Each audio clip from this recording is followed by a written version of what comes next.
Alright, so we're back with part 3, the final part. So where did I leave it?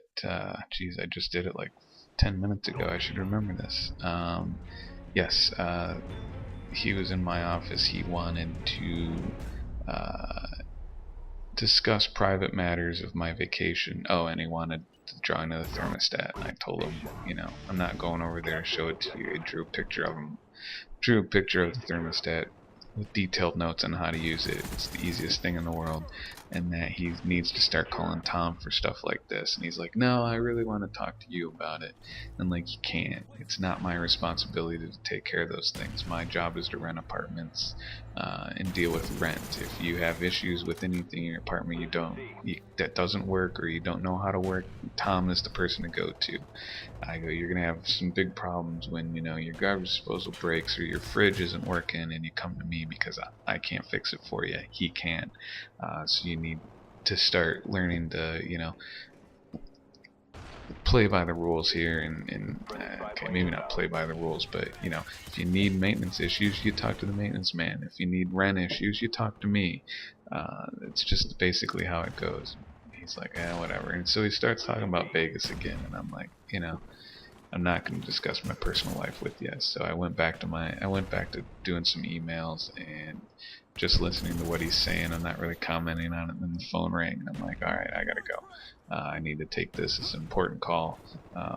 So I apologize again for his fake made-up robbery and said goodbye. Then answered the phone. Uh, the guy's like really annoying. He's kind of scary. And I was telling one of my fun, awesome tenants came in that night, and I was telling her about it. And she's like, "Oh well, their semester's over. She's a professor, so she's gonna come hang out with me, and we'll shoot the shit on Tuesday nights, and so that she's always in there, so he won't bother me. Because usually, if somebody comes in or somebody's there, he's in and out." But luckily, the next 2 Tuesdays, I was able to leave early before 6:30 when he gets home, so I avoided seeing him. And I guess on the second Tuesday I was gone, he did stop by, and my coworker answered it. The woman who lives in the apartment connected to the office, she came out, and she says this is how the conversation went. He's like, "Hello, thought there was someone here late on Tuesday night." She goes, "Yeah, I'm right here. I opened the door. What can I do for you?" He goes, "Well, I wanted to pay my rent, and Steve said that he was here late on Tuesdays, and I want to see him." Goes, Joyce, like, he usually is here, but he had to leave early today. I can take your rent. So he walks in, he pulls out his checkbook and starts writing the check, which tells me that he was planning to hang out and try to BS with me, or keep attempting to woo me into his bed. Sadly, he had to deal with, this 80-year-old woman who's quite sarcastic and already knows everything about him. Excuse me. And he's like, I don't know. He asked her, I don't know anything about. I don't know if you know anything about this, but I was wondering if Steve mentioned anything about your boss possibly paying me $500 for the stuff that was stolen out of your basement. And she goes, no. She goes, I was thinking about that. I knew about that, and I was wondering if you didn't put your stuff in one of the storage rooms and then come back and look into a different storage room thinking it was yours, because it just doesn't make sense that someone took your stuff and there's no signs of a break-in. And she asked him, did you even lock it? And he goes, I know which room I put it in, and yes, I had a lock, but they stole it. She goes, oh, well, thanks for the rent. I'll let Steve know you dropped it off, and when he returns tomorrow. So another week goes by, and around 6:30 the next Tuesday, I am there, and I see him pull in, and starts heading up the walk. And so I start trying to grab any piece of paper out of my file cabinet, so it gives the illusion that I'm actually busy. But sadly, it didn't work. He's like, "Hello, Steve. Nice to see you're actually here when you're supposed to be here." And I'm like, "Yeah, what can I do for you?" And he's like, "Oh, I'm sorry. I don't mean any harm. It's just a joke." I'm like, okay, so what's up? He goes, well, I was in here last week and I talked to that woman, and she made a comment about me not putting my belongings in the right storage room. So I pretty much didn't think that was the case, but yesterday I decided to go downstairs and take a quick look around, and I walked over to bin number 4 and it was empty. I then went around the corner, and there in front of 5 was all of my stuff. It was like nothing, everything was there. My lock was there, everything. It's like, And I'm like, yeah, you do know that room 5 is yours and not 4. He goes, well, I just grabbed one. I thought it was first come, first serve, and 4 was empty. I said, you asked me the day before I left on vacation what bin was yours, and I explained to you that it matches your apartment number. You're in 5, so your bin is 5, not 4. Oh yeah, that makes sense. I guess I forgot. I just thought it was first come, first serve. I'm like, yeah, well, it isn't. But that's good. Glad it all worked out for you. He goes, yes, and I've decided to let bygones be bygones. And I'm like, thinking to myself, okay, so you're gonna let bygones be bygones? I'm like, alright. I'm like, okay, sure, same here.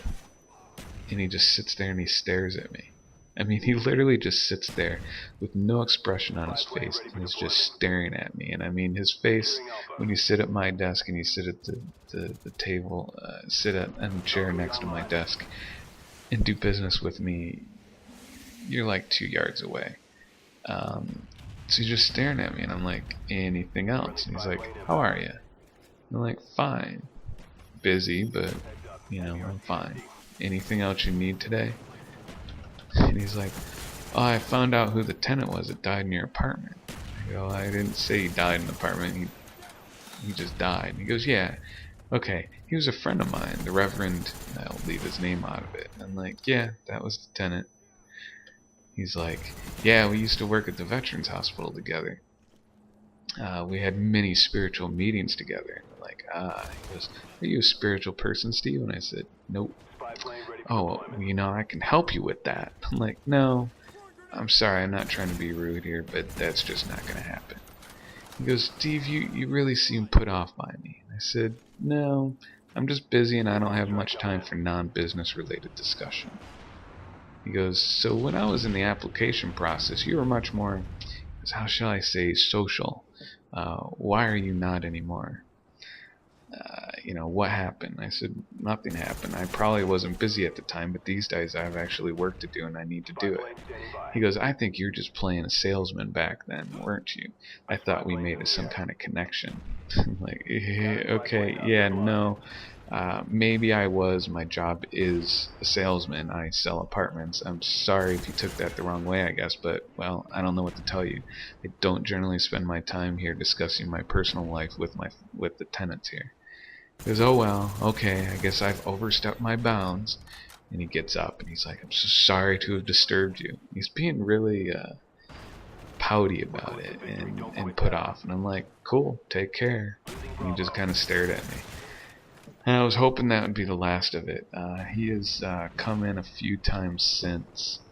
Not as often as he did before, but he's come in a few times since. Always pretended to look busy. He's always attempted to try and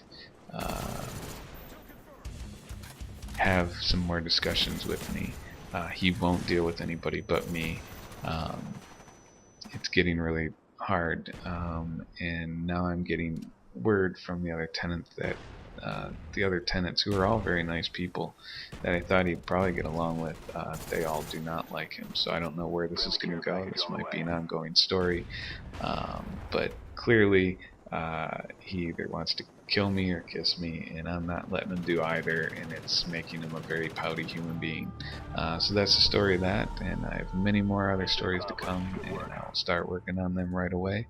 And I hope you enjoyed, and take care, and goodbye.